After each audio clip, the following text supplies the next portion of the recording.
뉴욕에 뉴욕타임즈가 있다면 시선 집중에는 JB타임즈가 있다. 촌철살인 뉴스 총정리 JB타임즈. 네, 본개편을 맞아서 새롭게 단장한 코너입니다. JB타임스인데요. 저와 함께할 분이 있습니다. 더 막내 작가 소개해드리겠습니다. 어서 오세요. 네, 안녕하세요. 더마카입니다. 네. 유튜브 연장 방송이었죠. JB타임에서 저와 함께했던 분인데요. JB타임 들으셨던 분들은 아주 낯익은 존재인데, 자, 한 말씀 하셔야죠. 네, 왜 이렇게 처음부터 설명에 뜸을 들이십니까? 왜 처음부터 또 도발이십니까? 네, 안녕하세요. 더 막내 작가의 줄임말 더마카입니다. 유튜브 전용 방송이던 JB타임이 촌철님들의 사랑에 힘입어서 본방으로 진출했습니다. 네. 박수 한번 쳐주세요. 네. 벌써 많은 분들이 축하를 해주고 계신데요. 팬킹 라이킹님이 JB타임이 일부인가요? 호 해주셨습니다. 네, 본방으로 왔습니다. 네. 라디오 헤드님, 헐 운전하다 깜짝 JB타임을 본방에서 하네요. 제비타임 아니고 JB타임즈입니다. 이제 여러분 이름 네. 외워주시고요. 네. 최용훈님이 더마카에 큰 그림이 있었네요. 청균누설 박지훈 변호사님 밀어내고 더마카 야망이 컸어 해주셨는데 네. 아닙니다. 이름 판단이시고요. 네. 박지훈 변호사님은 또 다른 모습으로 더 자주 뵙게 될 거니까요. 기대해 주시면 좋겠습니다. 네, 근데 아마 그 JB타임 안 들으셨던 분들은 네. 왜 더마카냐 이렇게 궁금했을 분도 있을 것 같은데 잠깐 설명을 해주신다면. 네, 시선 집중의 공식 막내 작가는 비컨 뉴스의 이종훈 작가가 있죠. 예. 그 막내 작가보다 더 막내 작가여서 줄여서 더마카입니다. 예. 제가 생존하는 거냐 아니면 쓸쓸히 퇴장하냐 여러분들의 반응에 달려 있습니다. 네, 더마카가 앞으로 꼭 그런 뜻만 있는 건 아닌 걸 아마 여러분들이 아시게 될 겁니다. 네. 네, 앞으로 잘 부탁드리겠습니다. 자, 그리고 꼭 해야 되는 거 있죠? 빚쟁이 멘트도 한 말씀 하셔야죠. 아유, 빚쟁이라뇨. 여러분의 사랑을 구하는 멘트입니다. 네. 네, 조금 늘었는데요. 해볼게요. 네. 매일 아침 꼭 챙겨야 할 뉴스와 JB의 인사이트가 함께하는 JB타임즈 시선 집중 1부로 들어왔고요. 시선 집중을 즐기는 방법 여러 가지가 있습니다. 라디오, 인터넷 라디오 미니 네. 그리고 유튜브로 즐기실 수 있는데요. 저희한테 의견이나 질문을 보내고 싶다 하시면 샵 8001 문자로 보내주시면 됩니다. 짧은 글은 50원, 긴 글은 100원의 유료라는 점 기억해 주시고요. 예. 시선집중 홈페이지와 미니 그리고 유튜브에서의 소통은 무료입니다. 네. 대신 유튜브로 시청하시는 분들은 좋아요 꾹, 구독 꾹 눌러주시고요. 공유 널리 알람 띵동띵동 부탁드리겠습니다. 네. 그리고 방랑자님이 좋아요 4번 누르고 기다리는 시선집중 토요일 일요일이 너무 싫어요. 이틀이 20년 같습니다. 오. 시선집중 50년 가자 해주셨는데요. 50년? 네, 이야, 50년. 예. 어떻게 JB 하실 수 있겠어요? 뭐 100세까지 하죠. 뭐가 문제겠어요. 네. 알겠습니다. 네. 4936님이 종배님의 영혼 없는 박수 리액션. 이라고 보내주셨네요. 이 유튜브의 이 분위기가 이 본방으로까지 그대로 옮겨오면 안 되는데 이게 영혼을 뭔가. 좀 실어서 네. 달려볼까요? 달려볼까요? 네, 자 그럼 오늘 첫 번째 뉴스 음성으로 들어보시죠.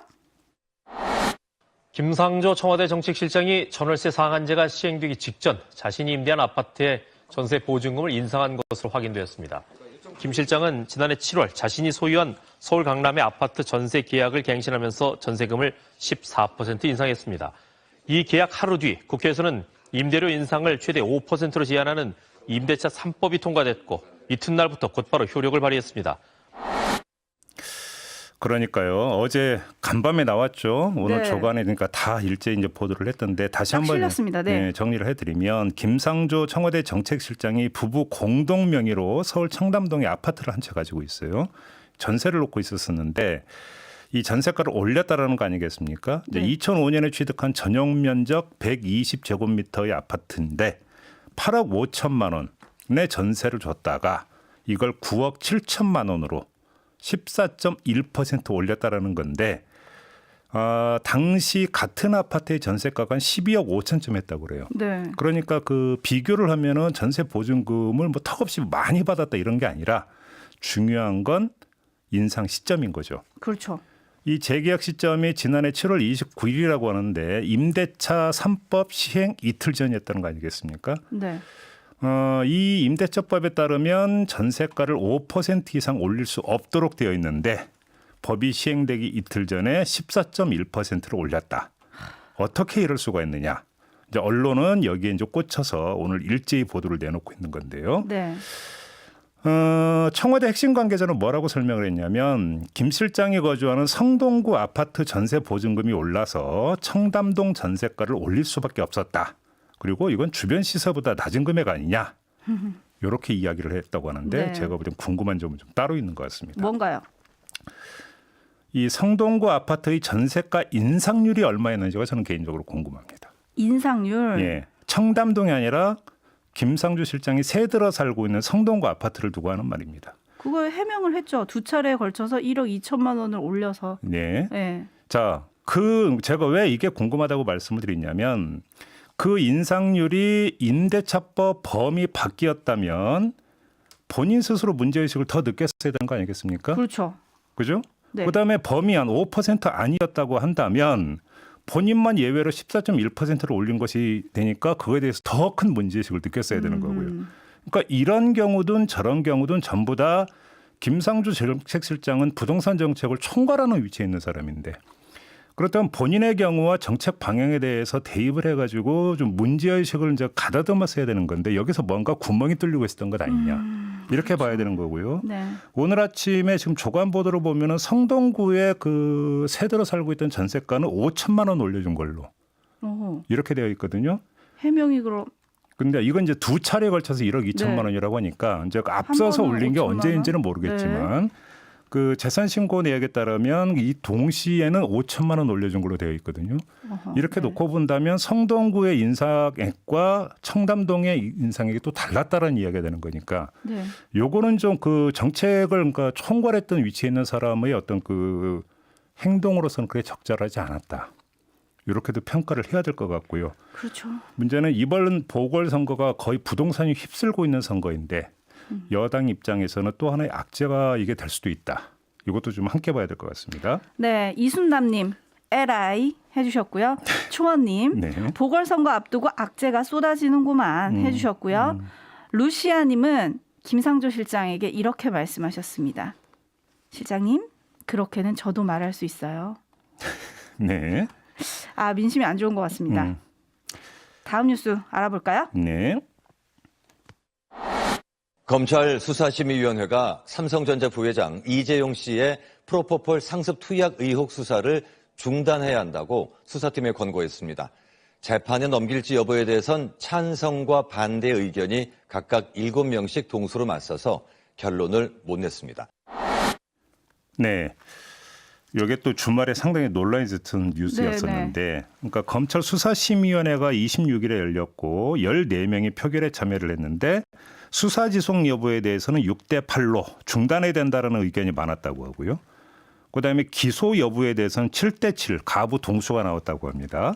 자, 이후 언론은 두 가지 점에 주목을 하고 있어요. 하나는 수사심의위원회가 법조계나 학계, 언론계, 시민단체 등 각계 전문가들로 구성이 되는데 다수가 법률 비전문가다. 그래서 문제가 있는 것 같다. 제도 개선이 필요하다. 이런 쪽으로 좀 몰아가는 보도가 하나가 또 있고 네네. 또 하나는 검찰이 이렇게 되면 기소를 할까 말까? 그렇죠. 이게 관심사다. 이쪽에 이제 초점 맞추고 있는 보도가 있는데요. 네. 다르게 봐야 될 부분들도 하나가 있는 것 같습니다. 다르게요? 네, 이게 뭐냐면 다른 건 몰라도 이 건은 그렇게 복잡한 사건이 아니에요. 그러니까 예를 들어서 분식회계 사건 같은 경우는 정말 회계를 모르면 못 따라가죠. 사건의 실체가 뭔지에 대해서 판단조차가 어렵고 그래서 수사나 기소에 대해서 의견 내기도 참 쉽지가 않은 부분이 있지만 그렇죠. 예. 이 사건은 아주 단순한 사건이거든요. 그러니까 프로포폴을 불법 투약했는가 아닌가 이것만 확인하면 되는 거잖아요. 네. 그잖아요. 네네. 불법 투약을 했다고 한다면 당연히 기소로 가는 거고 아니면 아닌 거고 이런 거 아니겠어요. 증거가.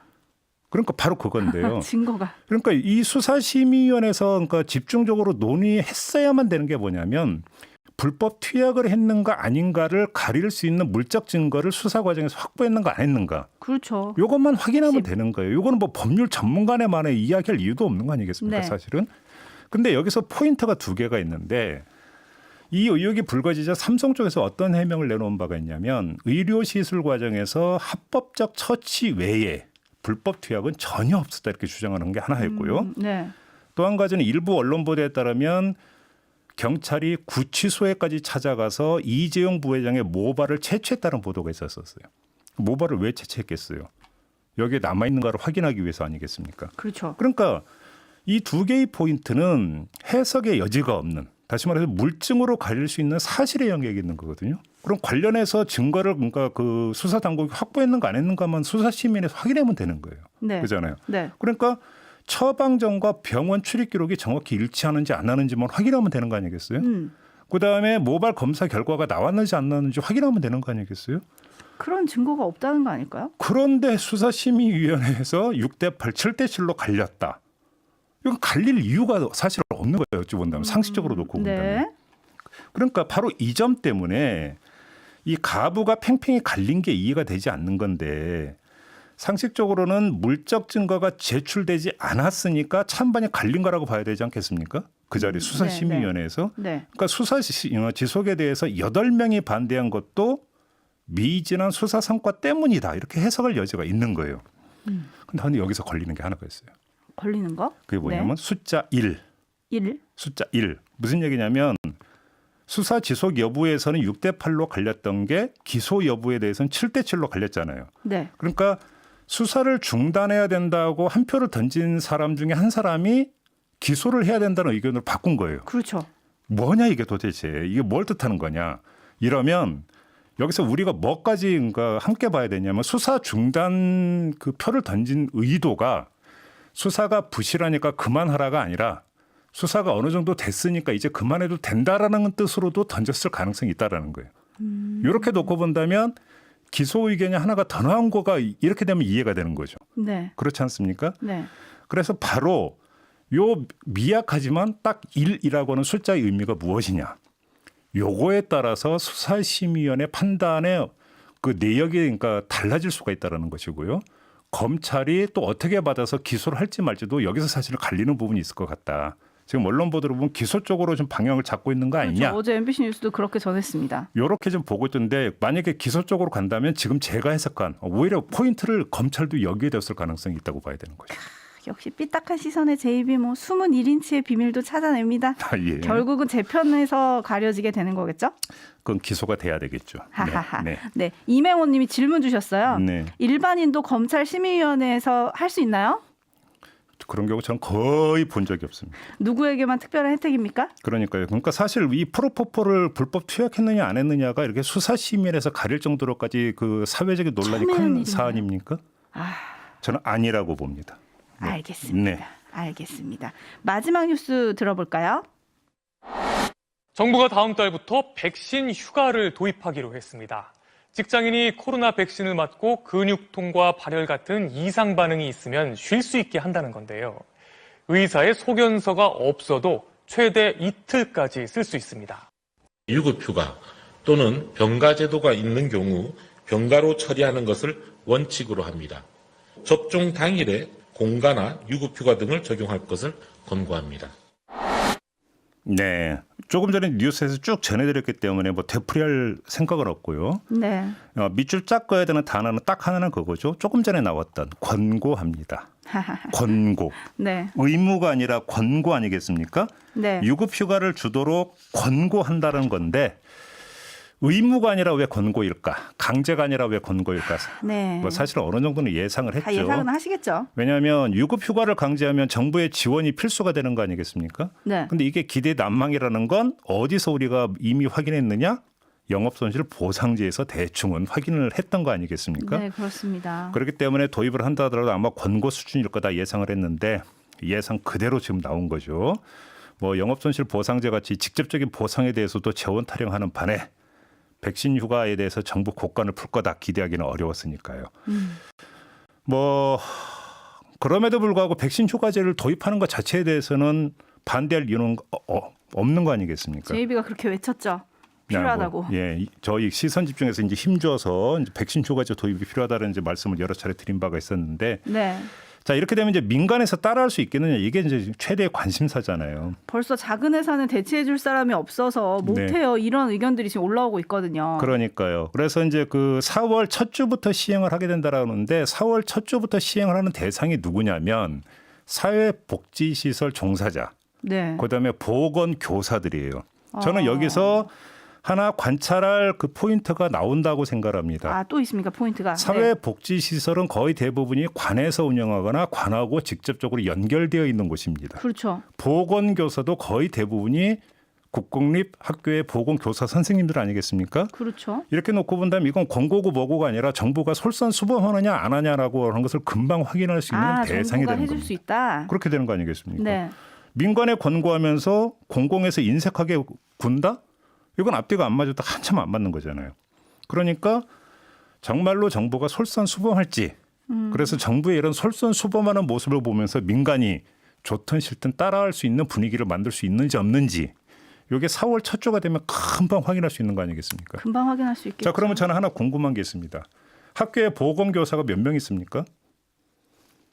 한 명밖에 없어요. 거의 대부분의 학교가. 자, 근데 물론 모두 백신 접종한 모든 사람들이 유급휴가 가는 게 아니잖아요. 네. 이상 반응이 있고 정말 몸이 힘든 경우인데 네. 간혹 어떤 보건 선생님은 몸이 정말 아파서 유급휴가를 가야 되는 상황이 발생할 수도 있잖아요. 그렇죠. 그럼 학교는 흔쾌히 보내주겠느냐? 그래서 그 하루 대체 인력을 투입할 수 있겠느냐? 한번 우리가 한번 지속적으로 관심을 갖고 지켜볼 포인트다 이런 말씀을 드리고 싶은 겁니다. 그렇습니다. 그리고 지금 국회에는 백신 유급 휴가와 학교 출석을 인정해주는 네. 내용을 담은 감염병 예방법 개정안 5건이 발의가 됐어요. 네. 이것도 국회 문턱을 넘을 수 있을지 지켜봐야 될 것 같고요. 한 말씀만 더 드리겠는데요. 자꾸 돈 얘기하는데 이상 반응 보여서 병원 간 비율이 접종자 가운데 1, 2%밖에 안 된다는 거 아니겠습니까? 네, 그렇습니다. 그럼 1, 소수예요. 2% 되는 사람한테 정부 지원해 주는 게 그렇게 고가네요. 그러니까 치명적인 타격을 줘서 의무가 아니라 권고로 선택한 거지 한번 되묻고 싶은 부분도 있습니다. 그렇습니다. 그리고 결국은 공무원만 좋다는 소리가 나오게 될지 아니면 누리게 될지 지켜보겠습니다. 네. PD님, 저 백신 휴가 되나요? 궁금했습니다. 얼굴을 이쪽으로 안 돌리고 있는데. 아, 그런가요? 네. 나가서 다시 물어보겠습니다. 네. 네, 지금 윤태정 님이 누구로 바뀐 거냐? 저 여자분은 말 한마디도 안 하네. 대답만 하고 왜 개편한 거지? 네, 저 더마카입니다. 제 캐릭터를 아직 모르시죠? 차차 보여드리겠습니다. 기대해 주시고요. 네. MP님이 더마카 떨리는지 왠지 느낌이 달라요 해주시는데 예, 본방 처음이라서 조금 떨었습니다. 솔직히 내일부터 달라질게요. 아, 그게 떤 거예요? 네, 떨었어요. 어우, 아, 주주삼방님이 네. 다음에 종배님 자리에 더마카님이 크크크 종배님 힘내세요 해주셨네요. 그래, 저도 휴가 한번 가봅시다. 힘내시고요. 네. 다솜이 엄마님이 더마카 목소리가 들려서 재방송인 줄 알고 껐다가 다시 틀었어요. 매일 아침 들으시게 될 거예요. 익숙해지시길 네, 바라겠습니다. 잠이 깨실 겁니다. 네, 그리고 제 얼굴을 보여달라는 분들이 많은데요. 그건 아닙니다. 본방에서도 신비주의 고수할 거고요. 네, 매일 아침 함께 해주시면 감사하겠습니다. 네. 그리고 저희가 오늘 개편 첫날이어서요. 제가 본방으로 올라왔으니까 달라지는 게 또 있겠죠? 네. 이거 8시 30분부터 시작하는 유튜브 전용 방송도 새롭게 개비를 했습니다. 봄단장 기대해 주시기 바라겠습니다. 알겠습니다. 자, 오늘 처음으로 선보였던 JB타임스 이렇게 마무리하도록 하고요. 내일 다시 인사 나누겠습니다. 수고하셨어요. 감사합니다. 네.